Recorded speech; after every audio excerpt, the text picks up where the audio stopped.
Hi, everybody. Thank you so much for reading Between Two Shores for your book club. I was so excited to hear from Carol that that's the book that you had chosen, and I am thrilled to be here with you through video, The Wonders of Technology, to chat with you, answer some of your questions. The first one is from Judy. She asks if I used period journals in my research, and if so, whose were they? That is a great question. I love to use period journals whenever possible. What I have found in my research over the course of the last several years is that the further back I go in history, the more difficult it is to find um, journals of people who lived back then. But I did find some. Um, One of them that I used was the Journal of General James Murray. It was the Journal of the Siege of Quebec in 1760. Excuse me. So this really helped as I was writing towards the end of the book, the whole siege of Quebec, and even though my climax, my time period was 1759, he does talk about that as well. So this was one that I used. Another one that I used is very, very obscure. I was hard pressed to find a copy of this. It's called SCOUA, SCOOUWA, and this is the diary, the journal of a British prisoner of war who was adopted into a Native American tribe. And I can't remember exactly if it was Mohawk or what, but I liked it a lot because it was annotated. Like in the margins, it had some explanatory notes. Um, so this helped a lot as I was thinking about the character of Samuel Crane, um, who was a British prisoner of war. And even though Samuel was not adopted into the tribe, um, this book just helped fill in a lot of blanks. So that's the thing when you're researching, it's very rare to find a story of something that happened exactly the way you want it to happen in your own novel, but all of this serves as background information. I have some other books on my Kindle um, that I can't recall the titles right now. It was a while ago, but they contained diary entries from soldiers on the French side and on the English side during the French and Indian War. I also found I did a lot of research in Montreal and the Mohawk village of Kanawaki. And so I looked in their reading rooms and I found basically like travel logs from people who were visiting Montreal for the first time. And they wrote down things about the city that a normal person, I mean, not a normal person, but a resident of the city wouldn't think that it was remarkable in any way, so they wouldn't write it down. So that was another way. And then I colored in some of those historical details. Were you at a lake when you wrote the book? Your descriptions of nature on and near the water were lovely and realistic. Thank you so much. I was not at a lake when I was doing the writing. However, I would go to bodies of water and make mental notes, sometimes actually write down. We live very close to a river. We're 7 blocks from a river. I would also, whenever I would go on vacation and I was next to the water, I would just like pay really hard attention to it.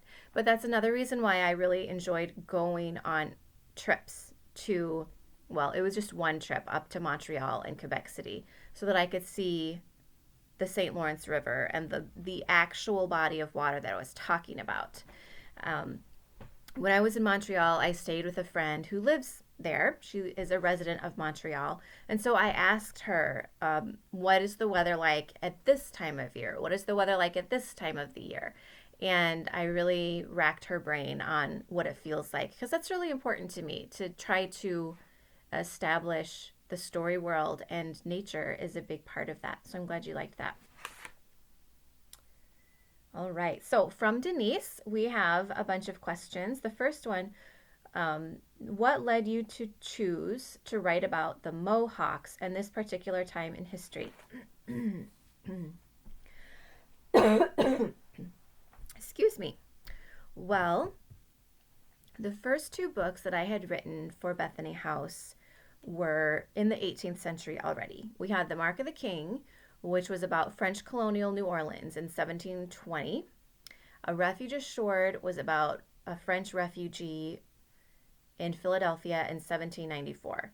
And so the third book in my contract with Bethany House, I thought, I had a lot of different ideas for stories, but I thought I would just narrow it down by doing one more book in the 18th century. And I wanted it to have one more French connection. And I hadn't done anything with the French and Indian War. So that's kind of how I looked at that. I also was very interested in French Canadian women. What was it like for them up in Montreal?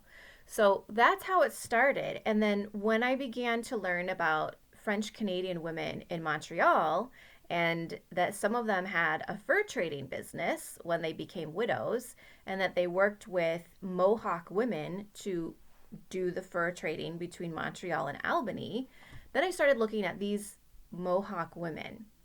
And then I decided it would be really interesting to have a half French and half Mohawk woman, because then we have all kinds of cultural, kind of conflicting cultures within one person. And anytime you can add more conflict or tension into a character or into a story, the better. Like, the more complicated, the more interesting it is. It was kind of daunting to take on another culture that I am not from. Obviously, I am just white. But thankfully, going up to Kanawaki and talking to the Mohawk people there and keeping up a correspondence with them, they helped me a great deal in setting up Catherine's story. And I did want to represent them. So I hope that answers your question. Let's see. Why the Mohawks and this particular time in history? Yes, I was very interested in the Mohawk culture and how they interacted with both the French and the British during the war. So if I'm very interested in something, then hopefully if it holds my attention, it'll hold your attention. The second part of that question is, how did you choose the character names and personalities? That's a great question. Something that I've had to keep in mind with all of my French characters in the last 3 books that I've done with Bethany House is that it needed to be a name that was common among the French, but it needed to be fairly easy for English speakers like us, English readers, to recognize and be able to say. So, Catherine, if you were French, you would probably pronounce it Catherine, which is also very beautiful, but Catherine is just fine. And I gave her the Mohawk name of Stands Apart because I wanted to establish her as a person who thought for herself, and she didn't always conform and just do things because it was the way that things were already always done. And I wanted her to be independent. For the other Mohawk names of Bright Star and Joseph Manyfeathers, I looked online at real names of Mohawk people, and because I wanted them to be authentic.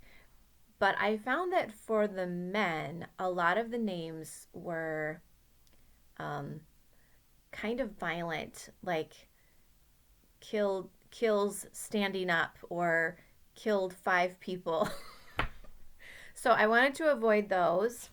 And some of the Mohawk names were like, when a baby is born, what the mother sees right when the baby is born is what she names the child. Like, in The Mark of the King, it wasn't Mohawk, but it was the same type of naming process. In The Mark of the King, there's a little boy named walking wolf, I think. And that's because when he was born, his mother saw a walking wolf. Um, and I just chose Many Feathers because I liked it. That was one of the options. For Thankful, I wanted to give her an obviously Puritan name that made her stand out, and Thankful definitely stands out. I think one of my first options that I was strongly considering was Mercy, and then it seemed like every other book that I looked at had a character named Mercy. So moving on from Mercy to Thankful. I still love the name Mercy though. The personalities, part of the personalities came from their cultural background. Um, like if they grew up in a Mohawk village or not. And part of the personality came from a childhood trauma, like in Thankful's case. And I think one thing that a novelist does is that she tries to have different personalities in the same book, and so that when they communicate they don't always understand each other, like they're not always on the same wavelength because of a different style of communication, different personality style. So we do try to mix it up. What kind of research did you do for this book? A lot. I did a lot, and it felt difficult at times, but I already showed you some of the books. I tried to find a lot of online resources, but I use books a lot too. I use Interlibrary Loan a lot. Going up to Montreal and Quebec City myself allowed me to get into the local archives and take pictures of all of these resources that I wouldn't be able to get here through Interlibrary Loan. And these are documents that are not on the internet. I mean, one of my most helpful resources was somebody's doctoral dissertation that was just like typewritten and bound, kind of like at a local print shop, but it was in the Kanawaki Research Center. So I did a lot of that. I did a lot of talking to experts. Like for the injuries, I would talk to doctors and nurses to figure out what it would feel like and how long the healing process would take. One of my favorite research stories was that, okay, I assume that you've all read the book, so I'm not going to worry about spoilers at this point. But Catherine breaks a rib. She cracks a rib near the end of the story, and I needed her to be in place in Quebec City for 3 weeks because I wanted her to be going home and stop at the Odanak, the village of St. Francis, right after the raid by the British Rangers. That's why I had to injure her, because she had to be she had to be in Quebec City for the battle, and then, she wanted to go. I had to injure her to keep her there. So I needed to know, could she paddle her own canoe 3 weeks after cracking a rib? Well, I found out that one of our missionaries was home on furlough. He's a Wycliffe translator who works in Siberia. He was home on furlough and he had just broken his rib. So I talked to him and gave him the appropriate sympathies. And then I told him what I was doing. And I asked him, is it okay if I ask you some questions about what kind of pain you're experiencing, what kind of position makes it worse, all this different stuff. And then I told him, I'm really trying to figure out if my character can paddle her own canoe 3 weeks after she cracks a rib. She breaks a rib. And I did not tell him to do this. I promise. He didn't even tell me he was planning on it. But he got permission from his doctor, and 3 weeks to the day after his rib injury, he loaded and unloaded his own kayak on the river that we have here in town, and he paddled his kayak for half an hour to see how he could handle it. And then he told me how it was. Amazing. His name is Matt Miller, and he is in the acknowledgments in the back of the book. So maybe you already read that. If so, I'm sorry to be redundant. How do you come up with the ideas for your books? In general, right?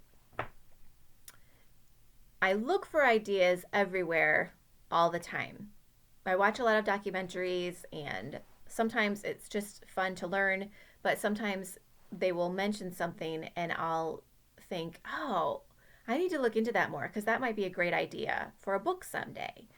Um, it, for the Mark of the King, I did not know about the women who came over to populate New Orleans.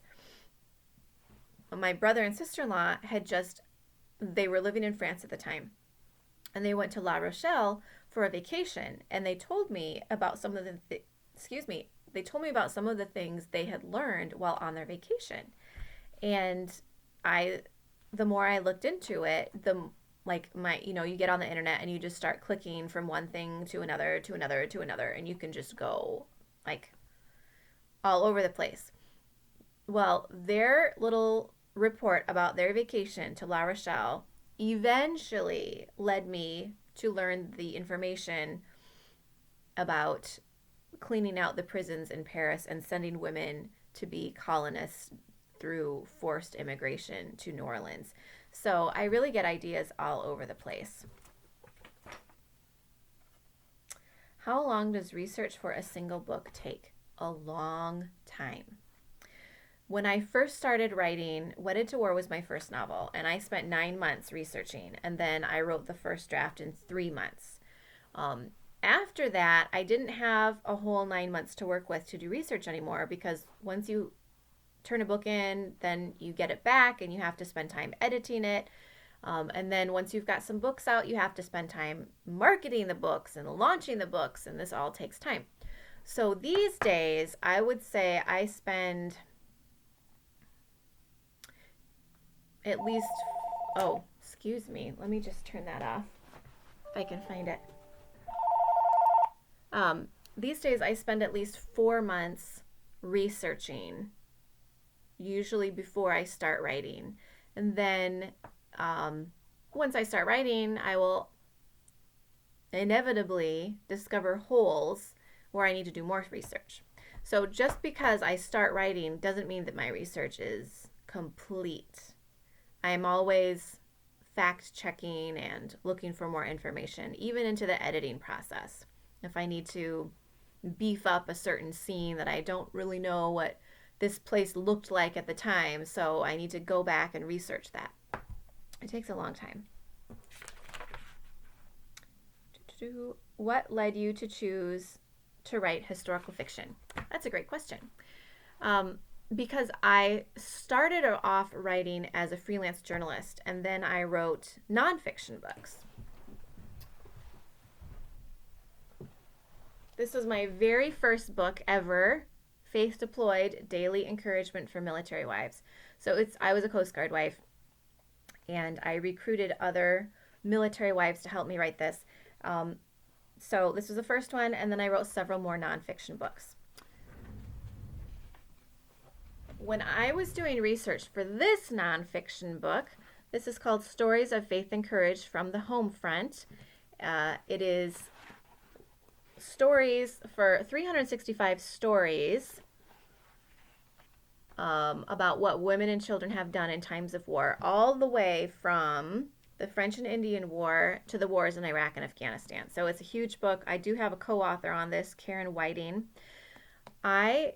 We split up the wars between the two of us, and one of the wars that I covered was the Civil War. And I was in Pennsylvania for a different reason. I heard that Gettysburg had these amazing archives. So I went to Gettysburg and I looked at the archives, and they were amazing. And it was while I was reading these diaries and journal entries of women who lived through the Battle of Gettysburg and its aftermath that I thought, wow, a historical novel would be a great vehicle to get these stories across. I mean, you can just explore so much more of the human condition in fiction because you can get really, really deep into character, and you can ask these timeless questions about what it means to be human and to have faith in times of disaster. And I thought somebody else should do that. Someone else should do that. But I got back home And about a week later, my publisher called to talk about a nonfiction book I was working on and asked if I'd ever thought about writing fiction. And at that point, I told her some of the things that I learned in the Gettysburg Archives, and she asked for a book proposal. So after I hung up the phone with her, I went to Barnes & Noble and I got all the books on how to write a novel, because it's one thing to have an idea for a novel and read novels and another thing to know how to write one. I gave myself a little crash course in novel writing and put together a proposal and eventually signed a contract for the 4-book series that was Heroines Behind the Lines Civil War. So that's how that happened, and I really decided to go for it because I love history. I love the stories behind the history, and sometimes nonfiction loses people. Like, it can just be a little bit dry. And I personally love to learn while I'm being entertained. And that's why I love to read historical fiction. So that's why I write it too. So I hope that my readers learn while they're being entertained. Let's see. From the creation of the idea of a story, the research, the writing, all of that, how much daily time or how long does it take to create the finished book? From the time I have the idea of a story to the time it releases is about 18 months. Now, the last, February, January, December, the last 4 months of that, I don't have anything to do with the book. So, 14 months? Because there's the research, the writing, and then the rewriting, which takes as long as the writing. And then there are several rounds of edits. And if you are interested in exactly how that breaks down, I have a pretty thorough blog post at jocelyngreen.com. If you use the search bar at the top and just type in, why does it take so long? It should bring you in the search results to a blog post that says, why does it take so long to publish a book, or something like that. And it uses a refuge assured as the case study. So that will answer your question in great detail. The last question, and you also said how much daily time. Well, when I'm in the writing phase of the first draft, I try to write about 6 hours a day. If I can get my words done in less than 6 hours a day, great. But usually it takes about 6. And that's pretty intense. I would love to spread it out a little bit more so that I'm writing it over like 4 or 5 months instead of just 3 months. That would be wise. But I always end up spending so much time researching. I just don't want to stop researching. And then I'm left with only 3 months before the deadline. And I'm doing that again on my current book. So shame. Last question is from Michelle. Will there be a sequel to Between Two Shores? I have heard that question a few times. At this point, there is no sequel planned. So I leave it up to you to decide the rest of Catherine's story and Thankful's story. I bet you all have some good ideas about what you would like to happen to them, what you would like them to do with their lives. So I will let you have the imagining of that. Thank you so much for your time. I hope this hasn't been too long for you, but thanks for all the great questions. Thank you for reading Between Two Shores. My next book is coming out in February. It's called Veiled in Smoke, and it is set during and after the Great Fire of Chicago. So I'm very excited about that. That will be the first in a 3-book series, all set in Chicago with different members of the same family. It's called the Windy City Saga. Veiled in Smoke. You could pre-order it now if you wanted to. No pressure. I'm just happy that you read Between Two Shores. I hope you all have a great day. Thanks a lot.